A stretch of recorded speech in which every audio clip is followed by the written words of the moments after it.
mm 이상입니다. 기상청은 오늘 밤에는 남부지방에, 내일과 모레는 중부지방에 집중호우가 오는 곳이 있겠다고 내다봤습니다.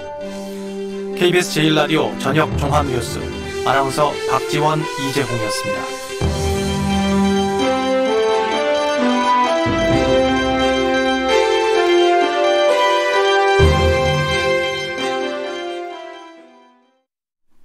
지금 시각은 7시 20분입니다. KBS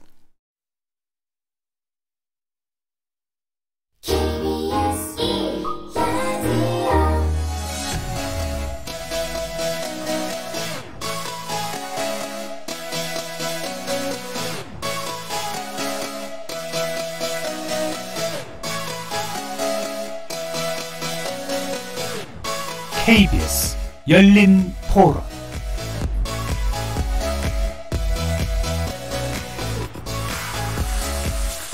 안녕하십니까. KBS 열린 토론 정준희입니다.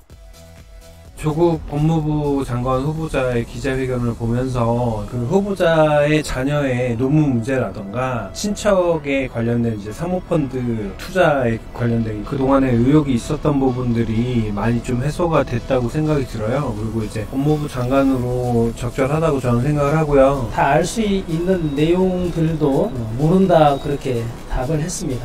피해가는 거죠. 근데 우리가 바라는 것은 언변이 아니라 마음이었죠. 왜 그분에게만 매달려야 하는지.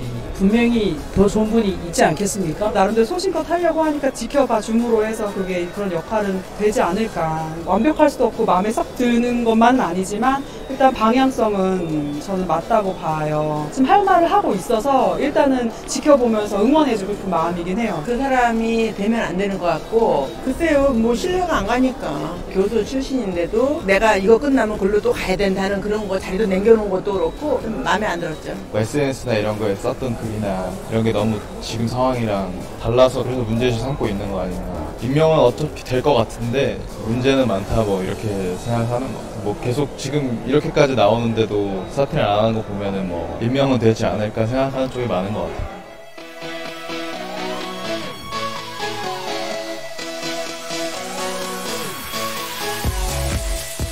거리에서 만나본 시민들의 의견 어떻게들 들으셨습니까?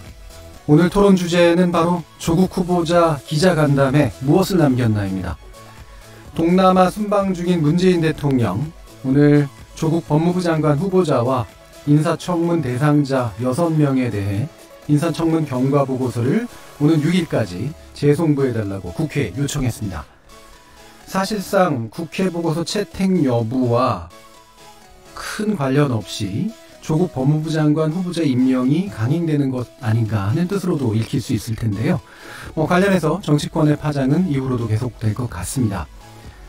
오늘 KBS 열린 토론에서는 어제 오늘 조국 후보자를 둘러싼 여야 정치 상황, 이 여러모로 이례적인 이 상황에 대해서 한번 논의를 해볼 텐데요. 기본적으로 독자적 기자간담회 그리고 한국당의 대응성 기자간담회에 관련된 두 분의 정치인의 의견을 토론해 보겠습니다. KBS 열린 토론은 여러분들과 함께 만듭니다. 청취자분들도 토론에 참여하실 수 있는 방법 안내해 드리겠습니다. 문자로 참여하실 분은 샵 9730 누르시고 의견 남겨주시면 됩니다. 단문은 50원, 장문은 100원의 정보 이용료가 붙습니다. KBS 모바일 콩, 트위터 계정 KBS 오픈을 통해서는 무료로 참여하실 수 있습니다. 청취자 여러분이 KBS 열린 토론의 주인공입니다. 청취자 여러분의 열띤 참여 부탁드리겠습니다. KBS 열린 토론 지금부터 출발하겠습니다.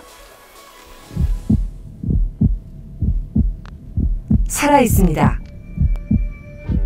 토론이 살아있습니다. 살아있는 토론, KBS 열린 토론. 토론은 라디오가 진짜입니다. 진짜 토론, KBS 열린 토론. 자, 그럼 먼저 오늘 함께 해주실 분들 소개하겠는데요. 특별히 이제 두 분 모셨습니다. 최민희 전 더불어민주당 의원 나오셨습니다. 안녕하세요. 자, 그리고 이상일 전 새누리당 의원 나오셨습니다. 네, 안녕하세요. 이상일입니다. KBS 열린 토론 조국 후보자 기자간담회 무엇을 남겼나 영상으로도 생중계되고 있는데요. 유튜브에 들어가셔서 KBS 1라디오 또는 KBS 열린 토론을 검색하시면 지금 바로 저희들이 토론하는 모습 영상으로도 보실 수 있습니다. 구독 눌러주시고요. 의견도 많이 남겨주십시오. 팟캐스트로도 들으실 수 있고요. 매일 새벽 1시에 재방송도 됩니다. 자, 이렇게 함께할 방법까지 안내해드렸고 오늘 토론 주제 조국 후보자 기자간담회 무엇을 남겼나 본격적으로 시작해보겠습니다. KBS 열린토론. 예, 두 분 자주 만나시고 있는 것으로 알고 있는데요. 네. 아마도 서로 어떤 칼을 쓰실지 대충 또 아시고 계시지 않을까 싶기도 한데. 저 19대 국회 때 예. 우리 존경하는 최 의원님하고 저하고 교육문화위원회에서 예. 교문이도 같이 하셨군요. 공정활동 열심히 하는 걸 보고 또 저도 좀 많이 배우면서 열심히 하려고 있습니다. 자, 일단 시작은 화기애애한 분위기인데 이게 애매한 분위기로 또 혹시 가지 않을까 싶긴 한데요. 그래도 두 분이 또 사실에 근거해서 품격 있는 토론을 해주실 거라고 믿고 주요 쟁점들에 대해서 논의를 좀 해보겠습니다. 근데 일단 전반기는 지금 문 대통령이 이제 국회 재성부를 요청한 게 있고 이게 나름대로 전국을 어느 정도 예측하게 만드는 측면들이 있기 때문에 요거에 관련된 이제 전국 상황들을 먼저 의견 나누고요. 후반기에 구체적으로 기자간담회 관련해서 어떤 얘기들이 오고 갔는지 짚어보는 그런 순서로 진행하도록 하겠습니다. 지금 이제 예상되는 건 이르면 7일 또는 늦어도 9일 정도는 임명이 될 것이다. 또 일각에서는 아마 순방지에서 전자결제하는 거 아니냐 이런 식의 얘기까지 나오고 있는데 기본적으로 현재 상황 어떻게 판단하고 계신지 최민희 의원님 의견 여쭙겠습니다. 우선 저는 순방지에서 전자결제 하실 가능성은 낮아 보입니다. 예. 없죠. 6일까지. 예. 예. 6일까지. 예. 예. 그래서 보시죠, 6일. 맞습니다. 그래서 6일날 돌아오시잖아요. 그죠? 그러면 좀 여러 가지 상황을 살펴보고 저는 7일날 임명할 것 같습니다. 왜 9일이 아니냐면 굳이 이틀 동안 더 논란이나 그 불확실한 상황을 끌고 갈 필요가 없기 때문에 7일날 임명함으로써 이 말하자면 대통령 입장에서는 좀 혼돈스러운 거잖아요. 국민들께서 그 혼란을 끝내려고 하실 것 같습니다. 예. 여러 가지를 고려한다는 건 핵심적으로는 어떤 걸까요? 일단 이제 아무래도 순방 중에 인터넷을 통해서 뭘 보셔도 이제 직접 보고를 받으셔야 하지 않겠습니까? 그리고 무엇보다 아마도 이제 조국 내정자가 국민 기자간담회, 그 기자회견이죠. 그렇죠. 기자회견을 통해서 그동안에 제기된 의혹들에 대해서 나름 소명을 했고 그에 대한 국민들의 반응이 아마도 점검되지 않았을까 싶습니다. 그게 아마 오늘이나 내일쯤 되면 그 반응에 관한 여론조사들도 나올 것 같고 그렇기 때문에 그런 모든 상황을 종합적으로 보고를 받고 저는 7일쯤 임명하시지 않을까 생각합니다. 7일 정도 이렇게 예상을 하셨고 아무래도 조건은 여론 향방 그다음에 또 이렇게 사실 확인된 부분들 이런 것까지 고려를 하실 것 같다라는 그런 느낌이네요. 네, 대통령은 이미 태국으로 떠나시기 전부터 임명은 생각을 하셨다고 저는 봅니다. 그리고 어제 민주당이 한국당에서도 가족 증인들은 빼겠다고 이야기를 하면서 청문회 하자고 했을 때 맘만 먹으면 합의해서 증인 채택하고 청문회 할 수 있죠. 그런데 약간 연장되는 건 하지 않고 조국 후보자 기자간담회를 한 거죠.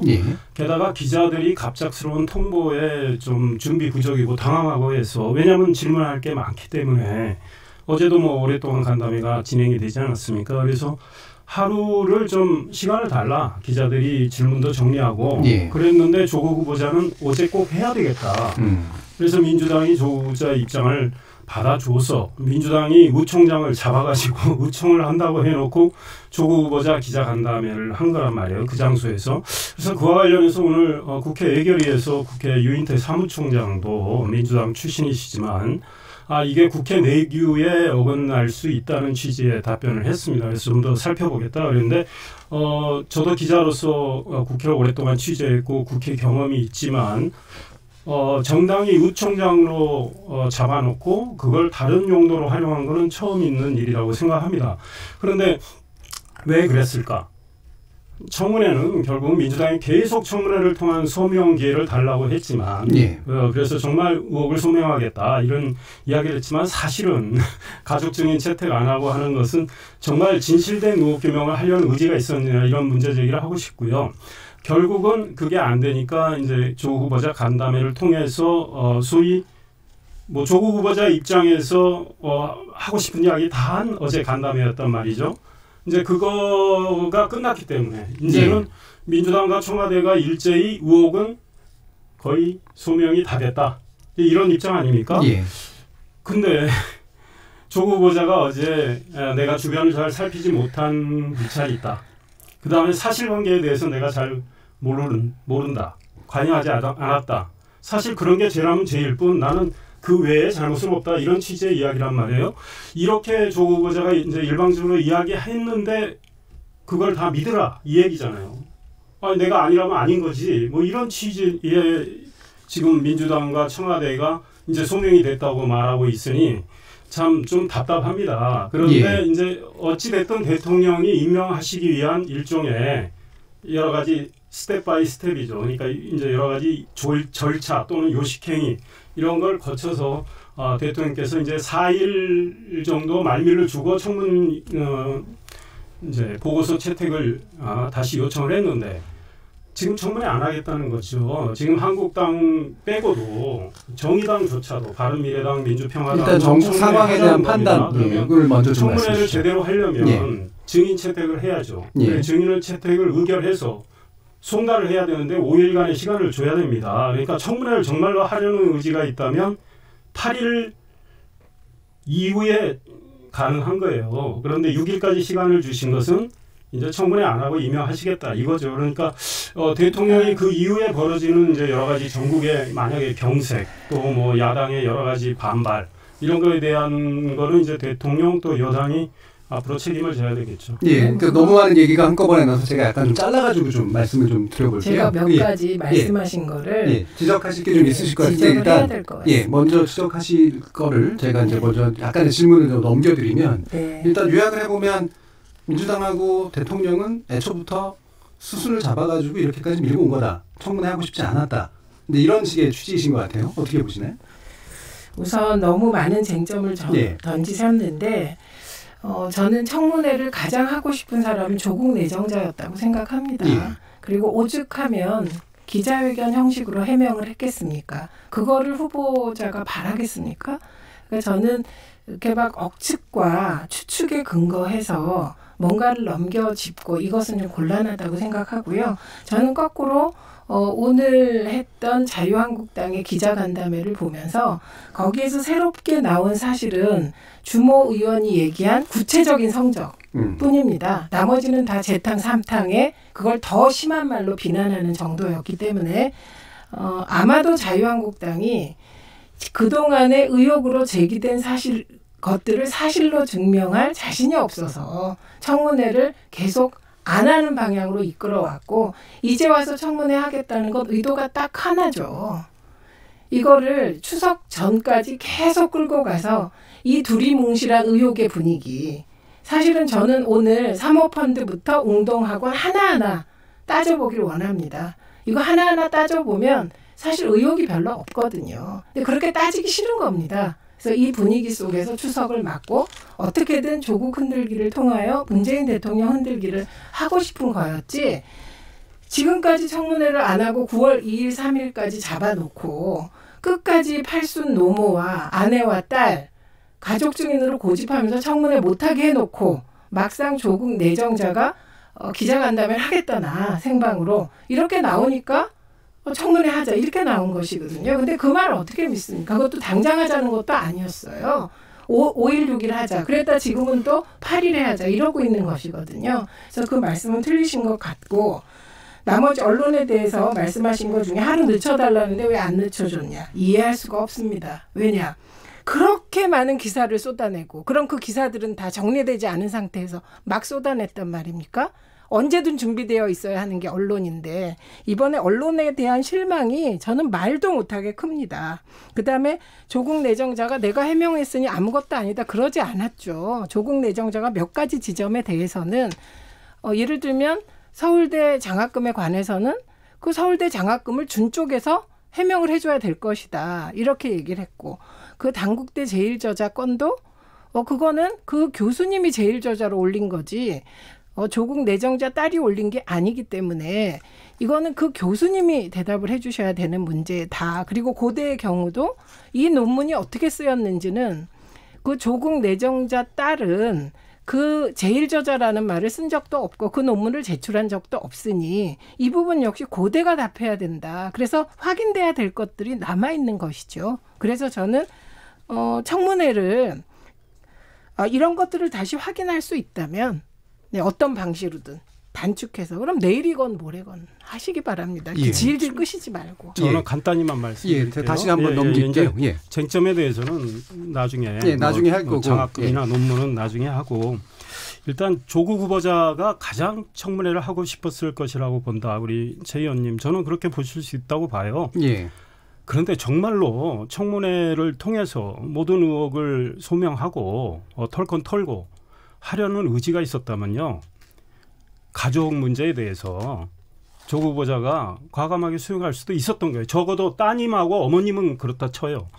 본인의 부인은 사모펀드 문제나 당국대 논문 문제나 부인이 역할을 크게 한 게 나오고 있지 않습니까? 그래서 부인은 아니요. 그러니까 그게. 조국 후보자가 아니 좋다. 내 아내 증인 채택해도 좋다. 할 수 있죠. 근데 실제 타협은 정치권에서 이루어지는 일인데. 청문회 그러니까 후보자의 만약에 지금 민주당이 조국 후보자를 위해서 얼마나 많은 수고를 하고 있습니까? 그렇다면 조국 후보자 어제 뜻에 의해서도 기자간담회가 민주당 주선으로 이루어진 거 아니에요? 민주당의 수석 대변인이 사회를 보고 조국 후보자가 만약에 정말 내가 청문회를 통해서 소명하고자 했다.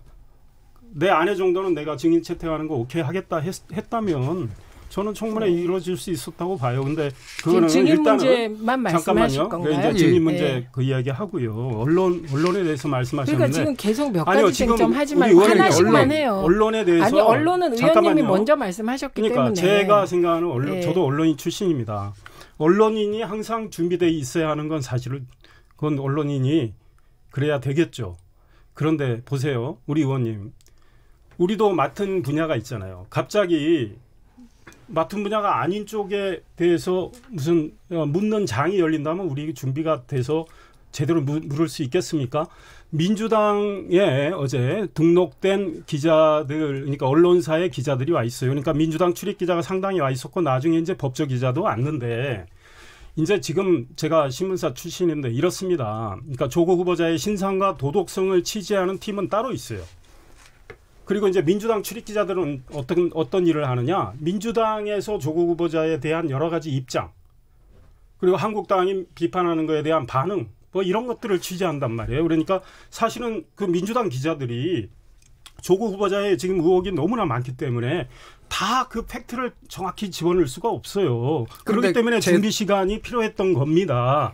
그런데 아니 기자들이 그런 3시간 정도 시간 두고 그런 장이 펼쳐졌을 때 기자들 질문이 뭐 일부는 뭐 시원찮을 수 있죠. 근데 그걸 가지고 언론 전체를 좀 뭐 지적을 하시는 거는 좀 과하다. 이런 생각이 지금 일단 드네요. 생각보다 생각의 격차가 굉장히 크게 처음부터 좀 갈라져서요. 약간 당황스럽기도 한데. 증인부터 하시죠. 그래서 다시 쟁점으로 이제 좀 가서 증인 채택 문제로 인해서 현재까지 어쨌든 타협이 안 일어난 건데, 근데 지금 말씀은 증인 채택을 조국 후보자만 원했다면 사실은 청문회 충분히 할 수 있었다. 이 부분에 대해서 어떻게 생각하세요? 김민희 의원님. 법무부 장관 하자고 아내를 청문회에 내몹니까? 그런 남편이 있습니까? 그러니까 아니, 그걸 왜 못해요? 이걸 생각하셔야 돼요.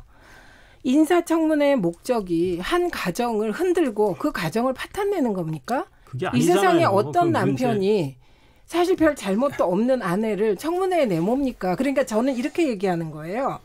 만약에 조국 내정자 아내 아니면 이 사실이 이 의혹이 해소될 수 없다면 내정자 아내를 고집할 수 있는데 그렇지가 않다니까요. 사모펀드와 관련하여 오히려 핵심 증인은 그 오촌 조카예요. 그렇죠? 그 오촌 조카고 사모펀드 대표고 그렇게 되어 있는 겁니다. 그다음에 저는 또 그와 관련하여 다른 증인도 영리하게 채택할 수 있다고 생각을 해요. 예를 들면 그 조국 내정자가 사모펀드에 상담하러 갔을 거 아닙니까? 뭐 상담을 하지 않나요, 보통? 그러면 그 상담을 할 때 오촌 조카가 소개한 사람이 했는지 직원이 있는지 할 수 있다고 생각합니다. 그리고 웅동학원의 경우도 어머니가 아니라 저는 웅동학원의 회계를 가장 잘하는 사람은 학교의 격리 회계 담당하는 사람이 아닌가 싶어요. 그런 사람들로 할 수가 있는 겁니다. 그런데 끝까지 가족을 고집했다는 거예요. 예. 자, 이걸 다시 넘기면 사모펀드 말씀을 하셨지 않습니까? 사모펀드로 지금 넘어가는 거는 별로 옳지 않을 것 같고요. 그와 관련해서 조국 후보자가 어제 뭐라 그랬죠? 사모펀드 이야기 나왔을 때 사모펀드 그 코링크 PE에 대해서 난 요번에 알았다. 이제 이러면서 사실은 그와 관련한 투자, 경제력에 대한 건 제처가 다 했습니다. 이랬잖아요. 그렇기 때문에 사모펀드의 그 부인과 이제 조국 후보자 부인과 아들, 딸 이름으로 이제 10억 5천만 원이 투자된 거 아닙니까? 그다음 나머지 3억 5천만 원은 조 후보자 부인의 동생, 그러니까 조 후보자 처남과 두 아들. 그렇게 됐기 때문에 그다음에 이제 사모펀드 투자와 관련해서 조국 후보자가 그 오촌 조카는 저는 핵심 증인이라고 봐요. 네. 오촌 조카한테 물었다. 집안에 뭐 그쪽을 잘 아니까. 물론 자주 만나는 사이는 아니지만 저는 물을 수 있다고 봅니다. 근데 조국 후보자가 그런 이야기 했어요. 코링크 PE에 대해서 이거 사모펀드 잘 몰랐는데 처음 알았는데 좀 어긋나는 이야기를 했죠. 그런데 그 오촌 조카한테 묻고 나서 혹시 또 몰라서 다른 관계자한테 그 문제 펀드의 수익률을 물었다. 근데 수익률이 높다고 하더라. 그래서 투자했다는 거 아닙니까? 예. 그런데 증인 채택 문제를 좀 좁혀서 말씀해 주십시오. 이와 관련해서 그러니까 부인이 상당히 역할을 한 겁니다. 그러니까 오촌 조카와 부인 사이에 어떤 이야기가 오갔는지 확인이 돼야죠. 오촌 조카는 지금 해외로 도피한 상황이고 그래서 부인이 사모펀드에 큰 역할을 했어요. 그다음 그러니까 증인 채택 범위에 대해서 지금 논란이 진행됐기 때문에 죄송합니다만 제가 질문을 드릴게요. 잠깐만요. 관련해서도 잠깐만 제가 질문을 드리겠습니다. 예. 부인한테 연락을 한 거 아닙니까? 그러니까 적어도 부인 정도는 증인 채택할 수 있다. 내가 부인을 통해서 소명하겠다 하면 되는 거죠. 그러니까 지금의 쟁점은 그게 지금 증인 채택 이야기예요. 그러니까 이 범위에 대한 판단들은 두 분이 다를 수밖에 없기 때문에 제가 질문을 이렇게 넘겼던 건 지금 자유한국당에서도 만약에 청문회를 정말로 원했다면 증인 채택 범위를 조절해서라도 할 수 있었을 거 아닙니까? 그래서 그거 안 한 이유가 뭔지를 제가 마지막에 여쭙는 한국당이 보니까 이제 민주당이 저렇게 가족을 뭐 안 되겠다 하니까 마지막에 어제 이제 한국당이 그럼 다 철회하겠다 가족은 그러니까 아주 마지막에 했죠. 그런데 뭐 그래도 이제 안 된다. 이제 청문회는 끝났다. 이제 이런 취지로 민주당은 이제 간담회로 바꿔버린 거 아니겠습니까? 그래서 민주당이 뭐 마지막에 한국당의 그 뭐 증인 가족은 다 빼고 그럼 하자 했을 때 그럼 그래 오케이 하자 했으면 어제 뭐 오후에서부터 뭐 오늘까지 이루어질 수도 있었죠. 그러니까 연장의 의지가 전혀 없었다 이렇게 보시는 거고요. 연장은 왜 말이 안 되는데 별로 청문회를 할 생각이 없었던 거예요. 원래 9월 2일하고 3일이 2일까지가 법정 인사청문회 기한입니다. 사실 3일을 넣은 것도 불법인데 국회가 워낙 불법을 많이 저지르지 않습니까? 사실은 국회 안 여는 것도 다 불법이에요. 민주당 법사위 간사가 오케이 했잖아요. 그렇기 때문에 죄송한데요. 그랬죠. 제가 지금 토론 진행을 하고 있으니까요. 저를 경로해서 했으면 좋겠습니다. 그 말씀 맞고요. 그래서 그럼에도 불구하고 받은 거잖아요. 불법성이 있음에도 불구하고. 그런데 갑자기 9월 2일, 3일 청문회는 무산시키고 다시 5일 후에 청문회를 하자고 제안을 합니다. 그게 9월 1일이에요. 9월 1일 늦게. 그러면 그건 5일 더 시간을 연장해서 흔들 시간을 벌겠다는 것으로 정치적으로 해석될 수밖에 없지요. 그러니까 민주당은 받을 수도 없고 또 어떤 의심이 있는 거냐면 9월 2일, 3일 하자고 해놓고 또 9월 5일, 6일 합의해 주면 또 무슨 핑계로 9월 11일, 11일로 하자. 이렇게 됐기 때문에 이건 신뢰가 깨진 상태예요. 자, 이렇게 계속해서 연장되는 것 같다라고 하는 거에 대한. 한 말씀만 더 드리면 정말로 청문회를 민주당이 청문회를 통해서 모든 걸 규명하고 싶다면 시일이 좀 늦춰져도 저는 할 수 있었다고 봐요. 근데 뭐 물론 한국당도 그런 전술을 쓸 수 있죠. 왜? 최대한 좀 늦춰가면서 이 사건을 끌어가면서 추석 가까이 해서 추석 밥상에서 이게 크게 화제가 되도록 그런 전술이 일 수는 있어요. 그러나 민주당이 그동안 주장해온 청문회를 통한 정말 의혹 규명과 소명 그게 진정성과 진실성이 있었다면 다소 시일이 끌리더라도 그러니까 뭐 민주당이 할 수 있었다 이런 생각인데 이제 민주당은 조국 후보자 가족을 그렇게 증인 채택하는데 반대하는 데 있어서 뭐 저도 딱한 사정 이해합니다. 왜 어머니 연로하시고 그 따님은 성인이긴 하지만 그 따님도 지금 뭐 얼마나 많은 그 고통을 받겠어요. 그런 맥락에서 따님하고 어머니는 뭐 저는 빼도 좋겠다 이런 생각했는데 조 후보자 부인은 뭐 굉장히 중요한 증인이라고 생각했습니다. 그런데 민주당이 아마 가족 증인 채택을 결코 안 한 거는 지금 검찰이 수사 중이잖아요. 그러니까 청문회 장에 증언대에 서가지고 만약에 부인이 섰다고 가정을 할 때 그 의혹을 부인할 수밖에 없죠. 예, 그런데 나중에 듣고요. 검찰 수사에서 뭐가 다른 게 나오면 입장이 이상해지잖아요. 예, 알겠습니다. 이게 어차피 확인될 수 없는 짐작들에 관련된 주장들이 오고 가고 있기 때문에요. 다른 쟁점으로 넘어가는 게 좋을 것 같아요. 방금 검찰 수사 얘기가 나와서 지금 이제 제기되고 있는 바가 혹시라도 법무장관에 임명돼도 검찰 수사가 계속되면 혹이 빨리 끝날 수도 있고 아닐 수도 있겠습니다만 장관직 수행에 장애물이 되기 때문에 부담이 크지 않느냐라고 하는 부분, 이 부분에 대해서 얘기 들어보시죠. 조국 후보자도 어제 그런 이야기 했죠. 이제 법무장관이 임명이 되더라도 본인과 관련된 문제에 대해서는 검찰에 이야기는 하지 않겠다는 네. 그건 맞는 자세예요. 그러나 조국 후보자가 정말 업무에 전념하기는 쉽지 않을 것 같아요. 그러니까 역지사지에서 제가 수사를 받는 저하고 제 주변이 지금 조국 후보자 그 자체가 지금 수사받는 건 아닌 것 같아요. 예. 그러나 조국 후보자 주변이 수사를 받고 오늘은 조국 후보자 부인의 그 연구실이 이제 압수수색을 검찰에 의해서 이제 당했는데 그런 상황이라면 조국 후보자가 굉장히 심란하겠죠.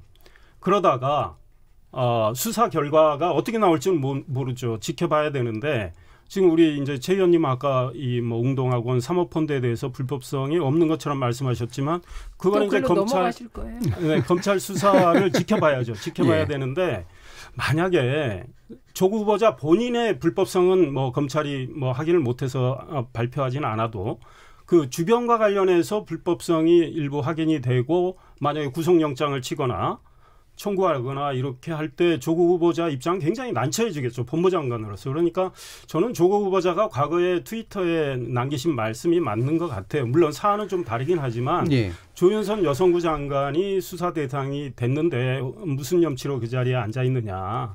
그러니까 자연인으로 내려와서 수사를 받는 게 그러니까 본인에 대한 수사가 아닌데도. 그렇죠. 아니 그때 이제 저기죠. 조윤선 장관의 경우는 본인에 대한 수사가 이루어졌죠. 그런데 저는 조국 후보자도 이게 불똥이 본인한테 안 뛴다고 장담할 수 있어요? 이 여러 가지 수사 사안이 있는데 조국 후보자 어제 몰랐다. 이러는데 그게 지금 다 우리가 믿을 수 있습니까? 그러면 수사 과정에서 조국 후보자한테 불똥이 뛸 수도 있기 때문에 조국 후보자는 게다가 검찰을 지휘할 수 있는 여성부 장관은 다른 법무부 장관 자리입니다. 그렇다면 저는 조국 후보자가 이 직을 미련을 버리고 자연인으로서 그 뭐 가족 주변이나 이렇게 수사 받는 걸 허용하는 게 좋겠다 이런 생각입니다. 예, 최민희 의원님. 아니 그러면 대한민국에서 어떤 사람이 장관 내정자가 됐는데 자유한국당처럼 저런 정당이 의혹을 막 만들어서 부풀립니다. 언론이 이게 이거 더 늘어났을 거라고 보는데 60만 건이 넘는 기사를 쏟아내서 일방적으로 범죄자처럼 매도합니다. 그렇게 해놓고 정당이나 정당 주변에서 내정자를 고발합니다. 그러고 검찰이 수사에 들어갑니다. 야당의 압박에 못 이겨서. 그러면 내각을 어떻게 구성합니까? 그래서 저는 적어도 제가 지금까지 살펴본 바에 따르면 조국 내정자에게는 문제가 없습니다. 그리고 지금 자유한국당에서 계속 주장하는 걸 저는 뭉뚱그리지 말고 오늘 하나하나 점검하자는 거예요. 그거 다 해명해 드릴 수 있습니다. 조국 내정자 못해도 저는 할 수 있어요. 어제 조국 후보자보다도 잘하실 수 있어요. 예, 아니 잘하는 건 아니에요. 그래서 하고요. 했으면 좋겠다 이런 말씀 드리고 지금 검찰이 가장 문제인데요. 저는 그 윤석열 총장이 문재인 대통령께서 임명하실 때 살아있는 권력에 대해서도 확실하게 수사하라고 말씀을 하신 바가 있습니다. 그런 취지에서 조국 내정자 주변을 자유한국당 뜻에 따라 저렇게 압색하면 정말 만약에 압색했는데 혐의가 없다. 그럼 깨끗하게 혐의 없다고 발표할 것으로 믿습니다. 괜히 눈치 보면서 이상하게 안 했으면 좋겠고요. 그러나 저 개인에게는 약간 점수를 잃은 것은 국회 회기가 끝나고 정기국회 할 때까지 며칠의 불체포 특권이 작동하지 않는 시간이 있었는데 이 시간 동안 선진화법 위반으로 국회를 난장판 만든 그 장면의 주인공들을 체포하지 않은 부분에 대해서는 진정성이 좀 의심이 됩니다. 살아있는 권력은 국회에도 있거든요. 예. 그래서 선진화법 위반한 자들, 국회의원들에 대해서도 조국 내정자 주변을 이렇게 압색하고 무리수를 두는 것처럼 똑같이 수사해 주시기 바랍니다. 그럼 저는 그 진정성을 믿고 지지하겠습니다. 예, 이 검찰에서 이 두 가지 차이가 있다고 생각하는 부분은 어떻게 생각하세요? 조국 후보자 같은 경우가 이 정부의 다른 장관 후보자에 있었어요. 언론이 야당이 의혹을 제기하고 언론이 받아가지고 이런 난장판을 만들어서 지금 여기까지 왔다. 저는 야당이 지금 도덕성을 따져보기 위해서 상당히 나름 열심히 했다고 봐요. 그래서 야당이 문제 제기한 것들 중에 언론이 확인하고 해서 언론이 이거는 합리적 의심이 든다고 해서 쓰고 있는 거예요. 심지어. 합리적 의심 아니에요. 무조건 의원님 생각이시죠. 심지어 소위 말해서 그동안 현 정권의 우호적인 걸로 이렇게 평가받는 언론에서도 지금 굉장히 날카롭게 지적을 하고 있는 경우예요. 그러니까 조국 후보자의 경우는 굉장히 지금 특별한 겁니다. 그러니까 검찰 수사가 충분한 근거가 있었다고 보시는 거예요? 청문회도 쓰기 전에 검찰이 압수수색 들어가고 이런 경우가 없잖아요. 현 정부 들어서 처음이잖아요. 그만큼 조국 후보자가 문제가 많기 때문에 지금 이런 상황이 벌어진 거고. 조국 후보자에 대해서는 검찰이 수사 안 합니다. 아무것도 안 했습니다. 조국 후보자와 관련된 여러 의혹에 대해서 지금 수사를 하고 있는 거 아닙니까? 그러니까 이 대목에서 검찰이 비난받고 있는 것이지요. 아니요. 그렇지 않죠. 두 분이 대화하시지 마시고요. 부인 사무실을 압수수색한 게 조국 후보자하고 무관하다고 할 수 없잖아요. 그러면 무관하죠. 아니죠. 나중에 어떻게 연결고리가 나올지 알 수가 없죠. 그거 추측이시잖아요. 지금요. 오늘 우리 의원님 오늘 저랑 아침에 교통방송에서 이야기할 때 당국대 제1저자 논문 제1저자와 관련해서 제가 그랬습니다. 그 문제의 당국대 교수가 조국 후보자 부인이 그 교수님 말씀에 따르면 자기 부인한테 연락을 해가지고 딸의 인턴에 대해서 좀 이야기를 했다. 이렇게 말했더니 그거 아닙니다. 연락했다 이게 아닙니다. 오늘 또 찾아보세요. 그래가지고 분명히 조국 후보자 부인이 자기 아내한테 연락을 했고 그다음에 인터뷰를 하는데 면접을 하는데 그 따님 조국 후보자 따님의 부모가 왔었다 이랬어요. 그러니까 두 분이 자꾸 서로 얘기하지 마시고요. 부모가 왔었다는 말은 조국 후보자도 갔었다는 이야기예요. 근데 제가 던지는 쟁점에 대해서 얘기를 좀 해주시죠. 다만 어머니가 왔는데 그걸 이제 부모라고 표현했는지는 확인을 해봐야 돼요. 그러니까 그렇죠. 그 조국 후보자 부인이 굉장히 큰 역할을 했습니다. 그러면 이게 앞으로 입시 부정 문제로 이제 비화될 가능성이 있죠. 그게 왜 부정입니까? 지금 당국대에서 조사를 하고 있으니까 논문에 대해서 이제 연구윤리의 이 부정 문제가 나올 가능성이 있고 그로 인해서 이제 고대에서 입학 사정 문제로 이제 비화될 수 있어요. 그러니까 말을 좀 줄여서요. 이제 고대 쟁점대로 좀 얘기를 해주시기 바라겠습니다. 논문에 대한 쟁점을 이야기하고 있는 그러니까 거예요. 검찰 수사에 관련된 쟁점을 얘기해달라는 겁니다. 그러니까 검찰이 조국 후보자 부인을 수사를 하고 있습니다. 근데 지금 조국 후보자 본인에 대해서는 아직 안 하고 있죠. 조국 후보자 자택에 대해서 아직 안 하고 있는데 저는 자택에 대한 압수수색도 필요하다고 보는 사람이지만 지금 일단은 외곽에 대한 수사를 통해서 조국 후보자에 대해서 수사에 들어갈 수도 있는 거예요. 근데 지금 아니다라고 이렇게 어떻게 지금 단정합니까? 우리가 지금 뭐 신의 영역에 있는 겁니까? 들어갈 수도 있다는 말이나 저는 아닐 것 같다는 말이나 똑같은 것이죠. 아닐 것 같다고 하신 게 아니고요. 단정적으로 아니다라고 지금 몇 차례 이야기하신 거예요. 아니 그게 아니죠. 지금은 조국 내정자는 수사 대상도 아니고 현재 압색도 당하지 않았습니다. 이건 팩트예요. 지금 조국 미래 후보자 얘기 본인에 대해서는 그래요. 그런데 그렇죠. 왜 민주당은 이렇게 펄펄 뜁니까? 검찰에 대해서. 아니 쟁점을 잠깐만요. 비난을 했잖아요. 그만하시죠. 네. 예. 쟁점을 자꾸 이렇게 분산시키면 그러니까 저희 토론의 목적이 좀 약간 좀 계속해서 좀 흐려지니까요. 지금 검찰 조사에 대해서 뭐가 타당하다 그렇지 않다의 판단은 또 두 분이 각자 다를 수밖에 없는 근거들이 있습니다. 근데 이 검찰 수사가 진행됐을 때 조국 후보자가 만약에 임명된다면 거기에 대해서 어떤 생각들을 가시냐 정도까지 일단 들어봤고요. 지금 그 이후에 지금 보면 한국당이 이제 해임 건의안을 제출하겠다. 바로 임명하면 그다음에 국정조사와 특검 추진까지 벼르고 있는 이제 그런 상태라서 전국 경색은 상당히 지속될 것 같은데 이 부분에 대해서는 최민희 의원님 어떻게 보시나요? 자유한국당이 해임 건의안을 제출하면 하는 거고요. 그리고 국정조사 특검 추진하면 하는 거죠. 뭐 특검 하자는 게 한두 번이었습니까? 그리고 그렇게 또 흘러가는 겁니다. 전국은. 예. 그럼 여당은 그에 대해서 또 여당으로서 대응을 하는 거죠. 예, 그렇게 흘러가는 거라 뭐 해임 건의안을 제출하지 말라고 하겠습니까? 저는 애초에 자유한국당은 조국 내정자를 청문회할 생각도 없었고 그리고 조국 내정자 낙마가 목표였다고 보기 때문에 이 해임 건의안 국정조사 특검 추진하면서 계속 장외투쟁 이어갈 거라고 봅니다. 그건 자유한국당식 전국에 대응하는 태도죠. 뭐 근데 그게 별로 안 좋을 것 같습니다. 그 수단은 어쨌든 계속 쓰긴 쓸 텐데 거기에 대해서는 국회 안에서 어쨌든 논리로 푼다라는 그렇죠. 말씀이신 거죠. 예, 이 부분 어떻게 보세요? 네, 뭐 한국당은 아마 원내에서는 뭐 국정조사, 해임 건의안 이야기를 당연히 할 걸로 봅니다. 그런데 한국당뿐 아니고 지금 바른미래당도 그런 입장인 것 같고 문제는 이제 특검은 검찰 수사가 나와야 되겠죠. 그러니까 그렇죠. 검찰 수사를 보고 나서 뭐 특검 문제는 나와야 되니까 특검은 지금 당장 추진하기는 저는 쉽지 않을 거라고 보고 특검은 또 이제 민주당이 반대를 하고 정의당이 반대를 하고 뭐 다른 정당까지 반대를 하면 특검 법안이 처리 안 될 수도 있어요. 그리고 이제 처리된데도 특검 임명은 또 대통령이 합니다. 그러니까 특검 이야기하기는 건 지금 좀 이런 것 같고요. 한국당이나 바른미래당이나 이런 데서는 국정조사는 당연히 청문회가 이제 무산될 가능성이 저는 뭐 크다고 상당히 보고 높겠죠. 그러면 청문회보다 사실 더 강한 게 국정조사죠. 그러면 또 증인채택 문제 또 나온단 말이에요.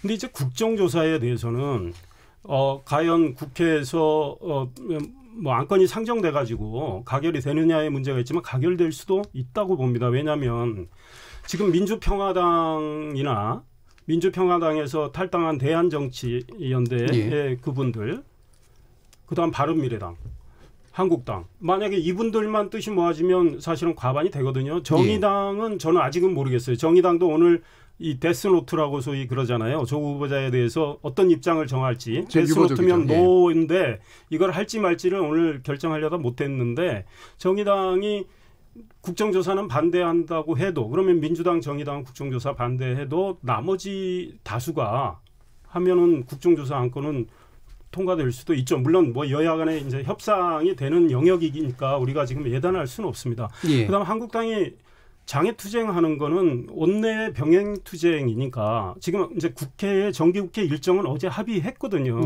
그래서 뭐 대정부 질문을 언제 하고 국정감사는 9월 말부터 10월 초에 하기로 했고 그러니까 국회는 국회대로 가동을 하면서 뭐 주말에 장애 집회하는 거야 뭐 어떻습니까?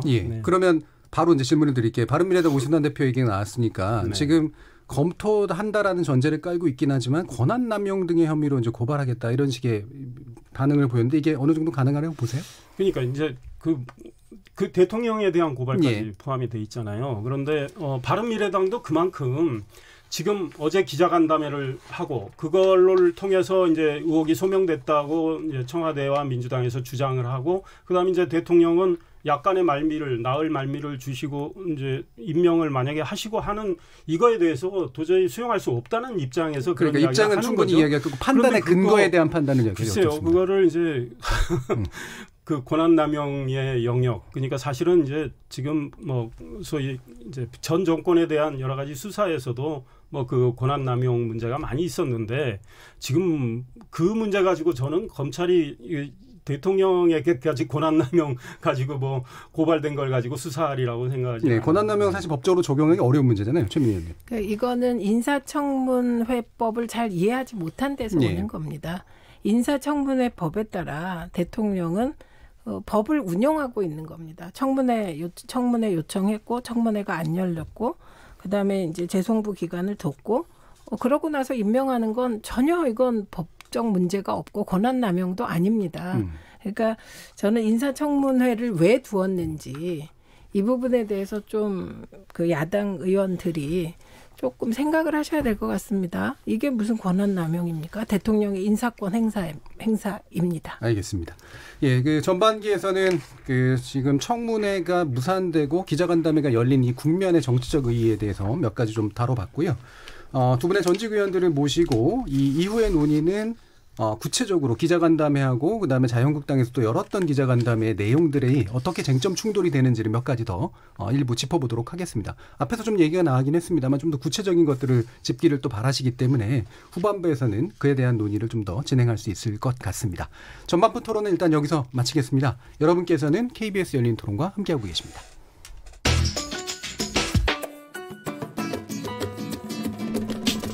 묻는다, 듣는다, 통한다.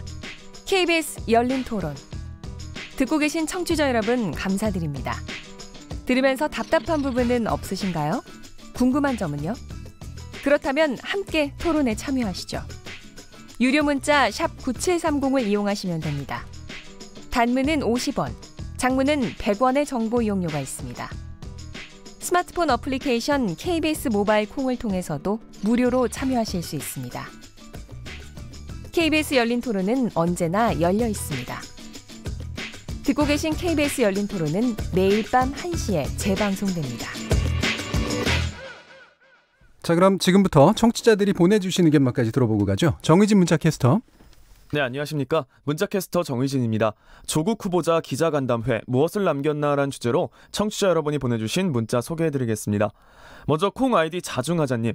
고위공직자 비리수사처 잘 처리하실 분은 조국 법무부 장관님 뿐이라고 봅니다. 콩 아이디 9555님. 윗물이 맑아야 아랫물이 맑다는 말을 생각하며 조국 후보자의 법무부 장관 지명 철회되기를 바랍니다. 콩 아이디 미카님.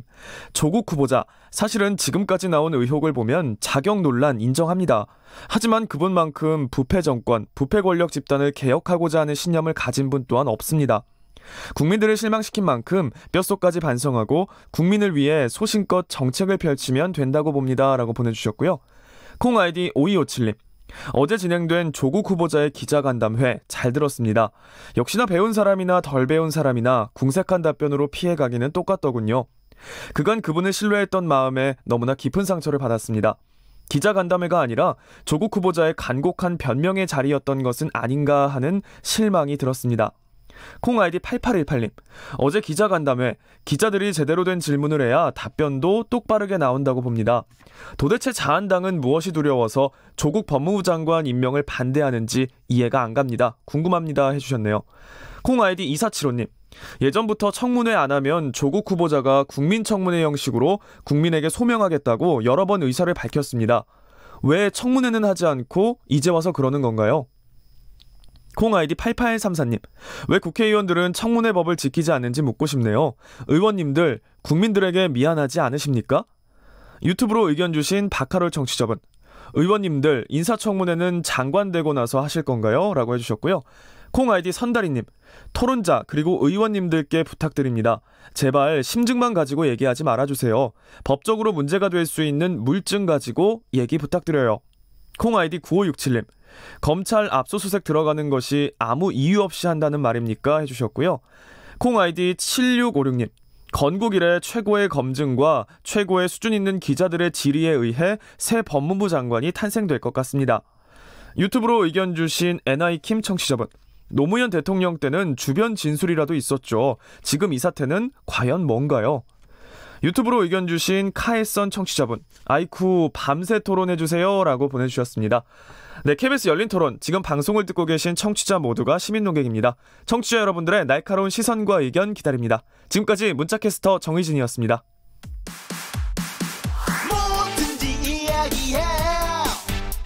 날 이해시키려고 해봐. 서로의 대화가 하나 되길 기대해. KBS 열린 토론. 자, 그럼 후반부 토론 시작해 보겠습니다. 최민희 전 더불어민주당 의원, 이상일 전 새누리당 의원 이렇게 두 분과 함께하고 있습니다. 앞에서도 일부 얘기가 나왔습니다만 뒤에서 좀 더 쟁점 토론을 해야 되는데요. 시간이 아주 많지는 않아서 핵심적으로 압축적으로 몇 개를 집어서 해야 될 것 같아요. 그 전에 일단 지금 제가 아까 앞에서 이례적인 상황이라 그랬는데 일단 청문회는 무산되고 조국 후보자가 단독으로 기자회견을 하는 상황. 그다음에 그거에 대해서 또 반론권을 요청하면서 자유한국당이 또 그 다음날 기자회견을 하는 상황. 이게 좀 대단히 이례적인 건 맞는 것 같아요. 이 두 가지 상황에 대해서 일단은 어떻게 보시는지 의견 간단히 듣고 그다음에 쟁점으로 들어가도록 하겠습니다. 이상일 의원님. 한국당 입장에서는 어제 조국 후보자가 11시간, 그러니까 뭐 쉬는 시간까지 포함해서 오랜 동안 본인의 입장을 이야기를 했기 때문에 한국당은 지금 청문회가 안 열릴 가능성이 크다고 판단하고 오늘 2시부터 한 3시간 그동안 그 조국 후보자 청문을 위한 그 TF팀이죠. 그쪽에서 그동안 나름대로 그 조사한 거, 또 뭐 이제 자료에 바탕한 거 이런 걸 가지고 이야기를 했는데 이미 이제 기자 간담회를 하기 전에 나경원 원내대표 그랬던 것 같아요. 뭐 새로운 이제 의혹은 뭐 제기될 게 별로 없다. 왜냐하면 이게 나올 만큼 많이 나왔어요. 근데 그것들이 이제 확인 과정이 필요한 거죠. 그래서 또 검찰이 수사에 들어가 있고 그래서 그동안 정리된 팩트 중심으로 이야기를 하겠다. 이제 그런 맥락에서 오늘 진행을 한 것 같고 아까 우리 최민희 의원님 말씀대로 이제 저는 추가된 팩트가 그거 하나밖에 없는지 아니면 또 다른 게 있는지는 모르겠지만 일단 최민희 의원님 말씀대로 하나 오늘 새롭게 해서 언론을 통해서 많이 보도된 것이 조국 후보자의 그 딸의 이제 고등학교 때 영어 성적 뭐 이런 게 나왔었죠. 그러나 이제 그거는 그런 거죠. 어제 조국 후보자가 우리 딸아이가 영어는 매우 잘했다. 그래서 그 논문 저자 등록할 때 그 영어 번역도 하고 해서 그런 기여를 했기 때문에 제일 저자고 된 건데 지금 보면 좀 이상하지만 이런 말을 전제로 하고 했죠. 근데 그 당국대의 그 교수가 그렇게 말했다는 걸 인용하는 형식으로 조국 후보자가 이제 이야기를 했어요. 그러니까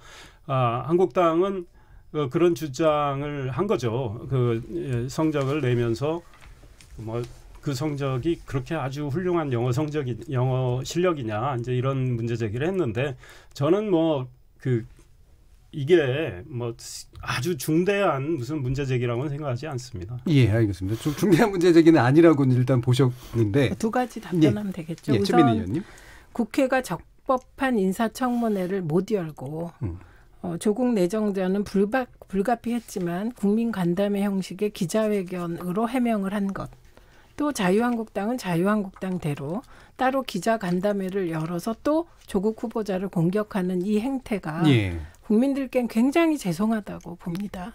그래서 이 부분은 여야 모두 국민들께 사죄해야 될 일이라고 생각합니다. 실제로 이상한 모양이긴 해요. 이상한 모양이고 별로 좋지 않고 국민 보시기에 하나도 예쁘지 않습니다. 그건 여야 모두 반성해야 되고 그러나 이 부분에 있어서 조국 내정자의 책임은 크지 않다고 봅니다. 왜냐하면 내정자가 인사청문회 할래 안 할래를 결정할 수가 없거든요. 근데 지금 말씀하신 저는 진짜 정치가 비정하다고 생각합니다. 사실 오늘 그 조국 내정자 딸의 영어 점수를 공개하는 것이 말씀하셨듯이 핵심도 아닙니다.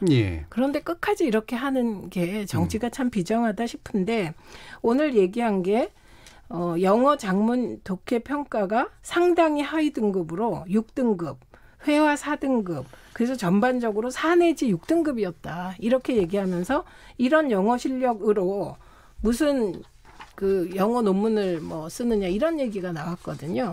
그거 잘못하신 겁니다. 제가 취재한 바에 따르면 지금 외국에서 공부하고 들어온 학생들이 내신에 약합니다. 이건 전반적으로 다 아시는 거일 테고 그 내신을 따로 특별히 학원 다니면서 내신 공부를 하지 않으면 점수가 약한데 조국 내정자 딸은 애초에 외국 대학교에 가려고 했기 때문에 먼저 그 AP 점수라는 거 먼저 대학 미국 대학의 세 과목을 이수해서 그걸 다 만점 받은 걸로 외국 대학을 가려고 준비를 했고 이게 고대에서도 AP 세 과목 합격 요게 기준이었기 때문에 문제가 없었던 건데 그거와 별개로 지금 한영외고 당시 2010년이요. 그때 대학교 들어간 거 보면 한영외고 4 내지 6등급 아이들 그 학생들의 점수가 보통 통계로치로 보면 탭스 904점 정도 되는 실력이라고 합니다. 그리고 이 당시에 4 내지 6등급이면 고대를 갔다고 하는군요. 비슷한 수준에서 계속 나온다는 거죠. 왜냐하면 너무나 한영외고가 그때 대원외고 바로 거의 비슷하게 셌기 때문에 이때 그 정도면 영어 특기생으로 고대까지 가는 딱 그 점수다. 4 내지 6등급이. 이런 분석을 제가 취재하고 나왔습니다. 그러니까 문제 제기를 할 때 이게 이제 일반 고등학교라면 이 문제 제기가 타당해요. 근데 예. 아마도 이거를 폭로하신 국회의원은 한영외고가 그 당시 어떤 위상이었는지, 한영외고의 영어 4 내지 6등급이 어느 정도인지를 몰랐던 것 같고요. 예. 조국 내정자 따님의 그 궁금해하는 영어 점수는요. 탭스 905였고요. 토익은 990이었다고 합니다. 그래서 예. 이 논란은 더 이상 없었으면 좋겠어요. 알겠습니다. 이거 좀 더 많이 논란하실 것 같지는 않고요. 그러면 조국 후보의 기자간담회에서 이상일 의원님이 보시기에 네. 해명되지 않은 의혹이다. 여전히 남아있다라고 보는 것들을 짧게만 몇 가지로 쟁점으로 말씀을 해주시죠. 저는 이 당국대 그 논문 제1저자 등록도 해명이 안 됐다고 생각합니다. 그 예. 학교 프로그램이었고 우리는 관여한 바가 없다 이렇게 이야기한 거 아닙니까? 그러니까 조 후보자는 본인과 본인의 아내도 관여한 바가 없다 이런 이야기를 했는데 그 당국대 해당 교수의 말씀과 달라요. 그 교수의 말씀은 분명히 그랬어요. 조 후보자 부인이 내 아내한테 연락을 해왔다. 그 지금도 찾아보세요. 최 의원님. 다 나와요.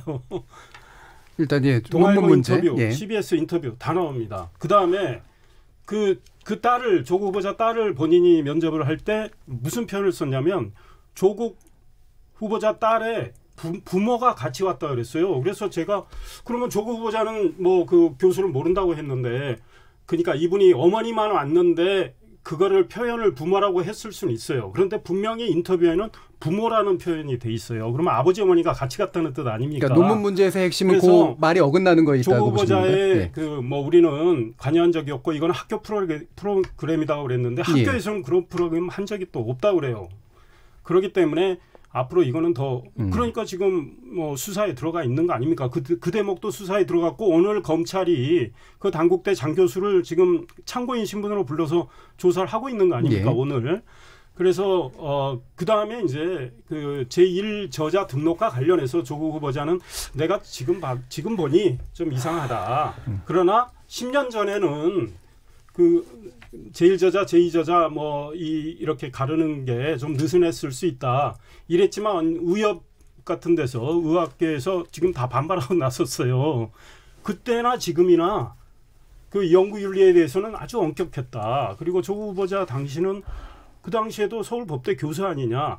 근데 법학에서도 논문 쓸 때 그 굉장히 엄격하게 하는데 우리도 마찬가지였다. 이제 반론하십시오. 예, 네. 이런 취지로 다 논문에 이야기를 관련된 했습니다. 겁니다. 그래서 예. 이제 그 논문과 관련해서는 당국대도 조사를 하고 있고 일단 의협은 어제 입장을 냈잖아요. 그 논문은 철회되는 게 마땅하고 조국 후보자 딸은 제1저자로 등록될 자격이 전혀 없다. 그러니까 2주 동안 인턴으로 열심히 했어도 제1저자 자격이 없다라고 이야기를 했습니다. 그러니까 이와 관련해서는 당국대에서 조사가 진행 중이고 앞으로 이제 그 교수의 입장이 또 나오겠죠. 예, 알겠습니다. 일단 논문 문제로 지금 집중해서 얘기를 해주셨기 때문에 해결이 안 됐고. 예, 그러니까 쟁점을 얘기하실 시간을 다 쓰셔서 쟁점 한 가지만 일단 하겠습니다. 예, 논문 문제.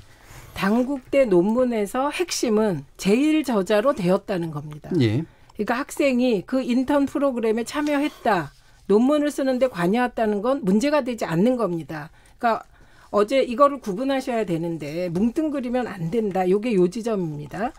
요 학부모 인턴 프로그램은 당시에 한영외고의 담당 선생님이 이 프로그램을 만들었고 2명의 학생이 했다는 거예요. 그렇기 때문에 인턴 프로그램에 참여한 것까지를 뭐라고 할 수는 없는 겁니다. 그런데 다만 제가 찾아본 기사에서는 그냥 그 친분에 대해서 아내와 그 조 씨의 어머니가 학부형 모임을 자주 하면서 몇 번 부딪혔을 것이라고 얘기한 것만 봤는데 뭐 그게 뭐 이 프로그램에 참여하게 돼서 인사를 했다 이런 거 하나도 문제 안 된다는 겁니다. 제 말은. 혹여 그런 일이 있었다고 하더라도 문제가 안 된다. 감사해서 전화할 수도 있는 거다. 다만 문제가 되는 건 제1저자로 올리는 과정에서 조국 후보자나 조국 후보자의 아내나 조국 후보자의 딸이 나 제1저자 해주세요. 내 딸 제1저자 해주세요라고 했을 때 문제가 된다는 겁니다. 예. 그러니까 검찰이 지금 수사를 하는 부분도 인턴 프로그램에 참여한 것 때문에 하는 거 아니에요. 제1저자 요 부분이 문제가 되는 것이다. 그러니까 의혹이 남아있다면 제1저자에 왜 올라갔는지 이거를 장 교수가 넣어주는 과정에서 조국 교수 부부의 외압이 있었는지 이게 예. 핵심이라는 겁니다. 근데 이건 안 밝혀졌다는 것이지요. 예.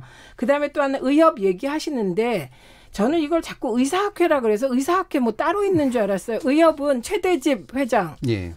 그분이 박영수 특검에 대해서 그때 뭐 사형시켜야 된다 그랬던가 그런 예. 정말 행동하는 것도 있을 수 없는 행동을 하고 뚜렷한 분이죠. 예. 뿐만 아니라 문재인 케어에 반대하면서 반문재인 정부의 선봉 아닙니까?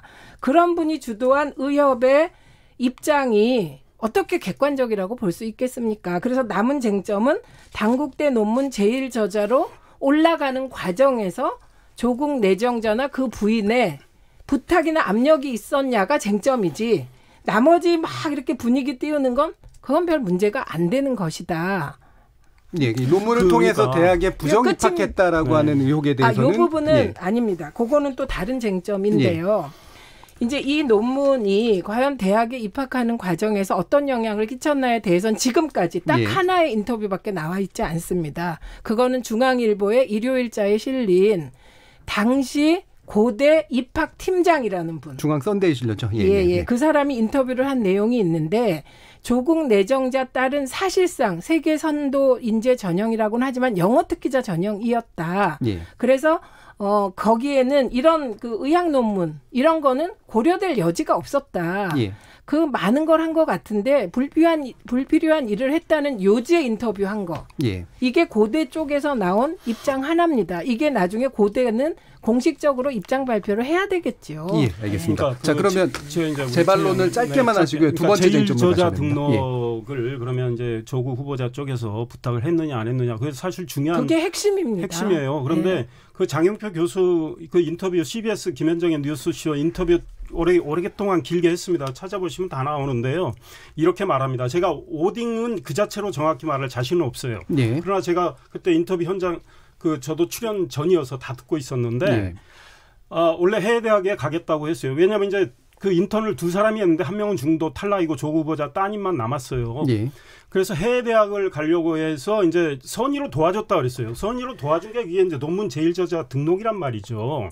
그런데 이 이제 따님이 고대로 간다고 그래서 나는 좀 실망을 했고 그럼에도 불구하고 고대에 입학원서 내기 전에 내가 학술지에 실어주는 게 도움된다고 해서 나로서는 손해보고 왜 해외 학술지에 실으면 나는 더 이익인데 교수로서 나로서는 손해보고 실어줬다 이랬단 말이에요. 그런 취지라는 게 확실하세요? 아닙니다. 제가 아니요, 지금 찾아봤습니다. 제가 장담해요. 그거 절대 아닙니다. 아이고, 지금 뭘 착각하고 계시냐면 그런데 잠깐 제 이야기 끝나고 아니에요. 이게 중요한 거 그래서 아닌데. 그렇다면 그 교수가 어떻게 조국 후보자 딸이 고대로 돌리고 이런 걸 어떻게 알겠습니까? 그리고 그게 아니라니까. 입학원서 내기 전에 실어줘야 되겠다. 그 생각을 어떻게 합니까? 물론 선생님 통해서 이야기했을 수도 있어요. 예, 그 반론 그게 듣겠습니다. 제가 말씀드리게 지금 시차를 착각하셨어요. 아니요. 이제 찾아드릴게요. 이 사람이 고대 들어갔다 그래서 실망했다는 건 나중 고대를 지원한다고 일입니다. 해서 실망이 아닙니다. 예, 지금 두 분이 막 스마트폰 자꾸 찾아보고 계십니다. 예. 아니 근데 중요한 건 그렇다고 해도 아무 문제 아니라는 거예요. 왜 아무 문제 아니냐면 지금 핵심은 제일 저자로 올려달라는 부탁을 했느냐가 핵심이라니까요. 아니 그러니까 나머지는 그 행간을 이제 우리가 보고 조사에 들어가서 확인을 해야죠. 행간을 너무 넓게 읽으시면 안 되니까 확인된 것만 말씀해주세요. 아니 그러니까 그래서 핵심은 제일 저자 올라간 거라는 건 그건 인정하시죠? 제일 저자 문제가 핵심인 거. 그런데 이 교수 말은 외국 대학 간다 그래서 그 외국 대학 입시가 우리나라보다 좀 빠르잖아요.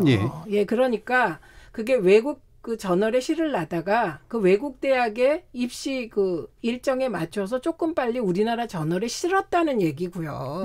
고대에 간다 그래서 미리 했다. 이거는 개연성이 없잖아요. 아까도 얘기했듯이. 그건 아닙니다. 대학 지원하기 전에 입학원서 내기 전에 실어줘야 된다. 아니 그거는 외국 대학입니다. 현재까지 나온 얘기로는 아니요, 근데 잠깐만요. 현재까지 죄송합니다. 현재까지 나온 말씀으로는 쟁점이라고 서로 인정하신 논문 제일 저자 그 선정 과정에 부모가 개입했냐 여부는 현재의 말씀으로는 확인이 안 되는 것 같고요.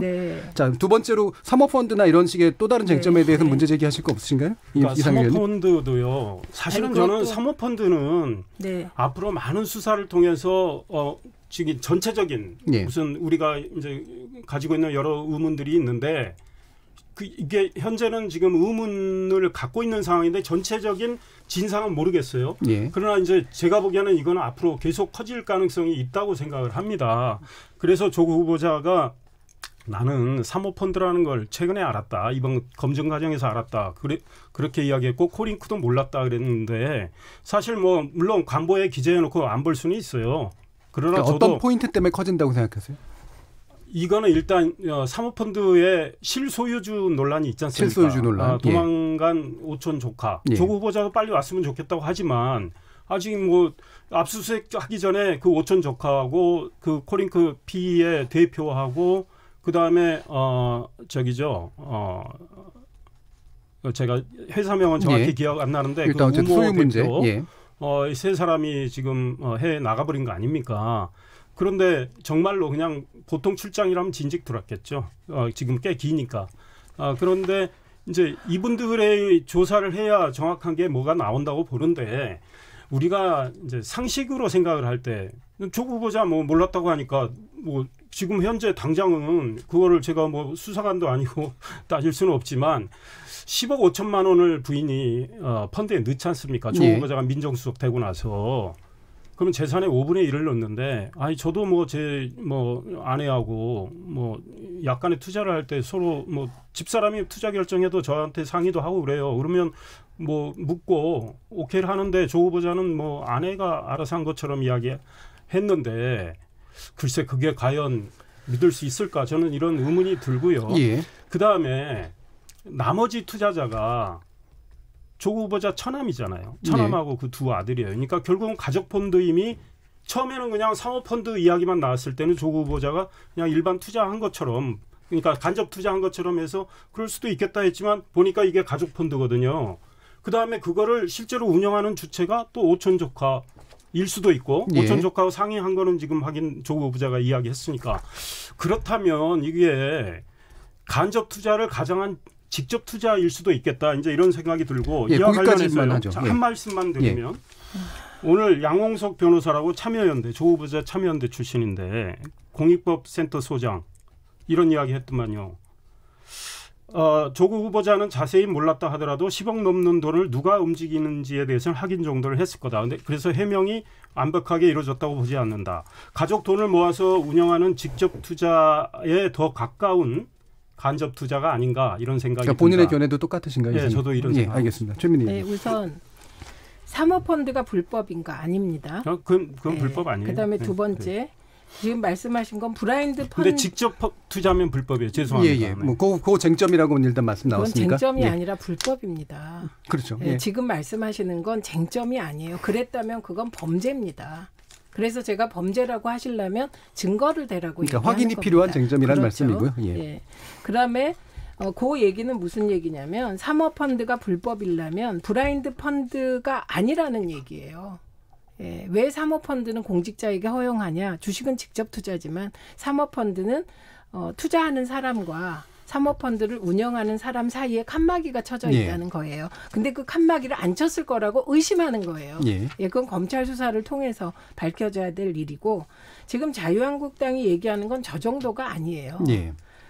이 조국 내정자 부인이 투자한 사모펀드가 우회상장을 통해서 M&A를 통해서 우회상장을 합니다. 그래서 이게 아주 문제가 있는 듯이 얘기를 하고 있어요. 근데 우회상장 불법 아닙니다. 법이 허용하고 있는 거고요. 사모펀드가 M&A를 통해서 자기 가치를 불리는 건 자본주의 사회가 허용한 범위다. 그다음에 그렇게 우회상장을 한 다음에 제3의 기업을 하나 또 인수해서 이 기업과 1대1로 합병을 한다는 겁니다. 그런데 이 1대1 합병은 순전히 아무 근거 없는 가정이에요. 가정. 그래서 1대1로 합병할 경우 그 제3의 기업이 지금 주식이 현재의 사모펀드가 1이라면 이 소위 제3의 기업이 30 정도 된다는 거예요. 40. 그러니까 몇백 배 돈을 남기게 된다. 그래서 10억이 400억이 된다. 이런 주장을 하고 있는 것이거든요. 이상현 의원이 주장하지는 않으셨어요? 아니 근데 이게 그 자유한국당의 주장입니다. 그렇죠. 그런데 이게 다 우회상장에서 그렇게 M&A를 통해서까지는 합법이에요. 그런데 제3의 기업과 1대1로 합병한다는 거 이건 소설이에요. 기업 가치가 다른데 어떻게 1대1이 됩니까? 예. 그러니까 여기부터는 소설이고 거길 통해서 어디까지 가냐면 조국 내정자가 주식 작전 세력하고 손을 잡고 이 계획을 다 짠 다음에 이게 문제가 되니까 지금 오천 조커랑 누구를 도망시켰다라는 주장까지 하고 있는 겁니다. 그러니까 예. 이 주장이 얼마나 무서운 주장입니까? 예. 그래서 이거는 이렇게 언론에서 얘기하지 말았어야 할 내용을 자유한국당이 얘기한 거고 이건 검찰 수사를 통해서만 밝혀질 수 있는 것이잖아요. 그렇죠. 오천 조카를 통한 직접 투자와 그거에 대한 조국 후보자 인지 여부 이게 핵심이다라는 네, 말씀이신 예, 거고. 그 얘기고 나머지는 다 소설이다. 예, 가족 펀드 그러니까, 지적에 대해서는 어떻게 생각하세요? 그러니까 가족 펀드인들 예. 예를 들면 이미 조국 내정자와 아내와 그다음에 자식 둘이 하면 그 가족 펀드입니다. 예. 가족 펀드인들 문제가 그래서 전혀 문제가 될 건 없습니다. 없다. 블라인드만 문제되는 예. 거예요. 아니 근데 그 예, 가족 이상해요. 펀드를 운영하는 사람이 그러니까 블라인드. 그러니까 핵심 쟁점은 그거라는 거죠. 블라인드. 조국 후보자 오천 조카가 정말로 실소유주로 운영을 했다면 예. 그건 직접 투자에 가까운 거예요. 법 위반이에요. 아니라니까요. 아이, 의원님, 그거는 이제 그게 법 제가 위반이 이제 검찰 아니에요. 수사를 통해서 그리고 이제 좀 더 핵심이 나가면 블라인드 여부라니까요. 그 펀드 14억 원 중에 이제 2천만 원 빼고 13억 8천만 원 가지고 이제 웰스 CNT를 소위 지분을 사잖아요. 예. 그리고 이제 웰스 CNT의 이제 소위 매출이 계속 늘어나잖아요. 조국 후보자는 어제 별로 안 늘어난 것처럼 이야기했지만 2017년, 2018년 그리고 올해 그것도 이제 계속 개입 늘어나고 여부가 있어요. 드러나야 그러니까 되는 거죠. 이거는 아니 결국은 이거는 검찰이 밝혀줄 수밖에 없어요. 한국당 의원들이 뭐 자료를 확보한다고 해도 한계가 있어요. 근데 지금 이제 확보한 자료로 보면 아까 이제 우리 최 의원님께서 아니라고 한 것 중에서도 뭐를 그게 아니라고 했죠? 뭐 그러니까 이제 예컨대 우회 상장 문제라든가 뭐 이런 것들. 예, 이런 것들이 상장은 이런 것들에 합법입니다. 대한 이제 뭐 소위 이제 주가 조작의 문제나 뻥튀기의 문제나 이런 것들에 대해서 소위 뭐 검찰 수사를 통해서 조금 확인될 수도 있어요. 그러니까 네, 이건 의원님, 지켜보시자는 게 제 저는 생각이고요. 주식 뻥튀기는 언급도 안 했습니다. 그러니까 그게 뭐 아마 인수합병 문제 가지고 아마 그렇게 그렇죠. 얘기하신 거. 그런데 이거 보세요. 의원님이 지금 명확하게 얘기를 안 하셔서 그런데 저건 무슨 얘기냐면요. 웰스앤시티가 가로등 전멸등 사업을 합니다. 예. 그게 지난해에 13억, 지지난해에 13억에서 지난해에 17억으로 예. 이제 매출이 뛰었다는 그 얘기를 하시는 아니 겁니다. 그러니까 2017년에 17억. 그러니까 지난해에는 27억인데 26억. 그런데 그렇다면 13억에서 26억이 됐으니까 2년 만에 12억이 는 거잖아요. 그죠? 12, 3억. 그것을 그 12, 3억이 느는 과정에서 예. 조국 민정수석이 그 지자체에 다 외압을 넣어서 이 기업에 몰아주기를 했다라는 의혹을 제기하는 겁니다. 그렇죠. 그것도 이제 네, 그게 핵심입니다. 뭐 그렇게 봐야죠. 근데 조국 수석이 아니, 역할을 했는지 안 봐야지라고 말하면 안 했는지는 되죠. 확인이 필요한 거고요. 그러니까 그런 결국은 의심이 조국 있다라는 후보자 말씀이잖아요. 예. 가족이 낸 그러니까 예. 천암까지 해서 그 펀드가 그 회사 지분 인수해서 지금 그렇게 회사가 지금 소위 매출액이 커가고 있는 과정은 우리가 들여다볼 수밖에 없고 검찰이 들여다봐야죠. 아니 중심은 들여다보더라도 그러니까 지분을 샀다는 게 문제되지 그러니까 않는다는 지금 이상일 전 의원 측에서는 네, 그게 합리적인 의심이라고 판단을 하시는 거고 최민희 잠깐만요. 투자하면 할 수가 없습니다. 공직자가 직접 투자를 할 수가 없어요. 제가 지금 정리를 해야 되는 네. 상황이라고 그렇습니다. 최민희 의원님의 의견은 이 부분은 여전히 가정일 뿐이라서 그렇죠. 예, 블라인드 투자가 됐다 안 됐다를 검찰이 밝히는 수밖에 없다. 아니 그리고요 합리적 의심이란 단어는 사실이란 단어가 아니에요. 그렇죠. 예. 의심을 하되 그 의심이 예를 들면 50% 정도 의심을 할 수 있다는 정도지 합리적 의심 이꼬르 사실 아니거든요. 그러니까 제 말이나 다르질 않은데 예. 검찰이 수사를 통해서 밝힐 일이다. 예. 정말 이 과정에서 조국 민정수석이 과거에 지자체에 전화해서 그 가로등 업체에 뭐 줘 이랬으면 그거는 범죄예요, 범죄. 그렇죠. 근데 드러난다면. 범죄라고 예. 주장하기엔 저희가 보기엔 근거가 박약하다 이렇게 예. 보는 거죠. 좀 짧은 한 20초만 남았습니다. 네, 그러니까 결국 우리가 검찰이 철저히 수사해 주기를 뭐 기대할 수밖에 없죠. 예. 그리고 문재인 대통령도 살아있는 권력에 대해서 더 철저히 수사하라고 윤석열 총장한테 임명장 주면서 말씀하셨으니까 예. 이제 청와대나 민주당도 검찰 수사에 대해서 언급하지 않는 게 좋겠다. 예. 그동안 뭐 검찰 수사에 대해서 굉장히 좀 비판을 많이 했고 특히 청와대 정무수석은 뭐 검찰 검찰의 기밀 누설과 관련해서 검찰총장을 처벌하자는 시간이 다 됐어요. 검찰 그래, 수사를 더 이상 언급하지 말고 지켜봐야겠다. 라는 말씀입니다. 제대로 여기까지 하겠습니다. KBS 열린 토론 오늘은 조국 후보자 기자간담회 무엇을 남겼나라는 주제로 두 분과 함께했는데요. 최민희 전 더불어민주당 의원, 이상일 전 새누리당 의원 두 분께 모두 감사드립니다. 저는 내일 저녁 7시 20분에 다시 찾아뵙겠습니다. 지금까지 KBS 열린 토론 정준이었습니다.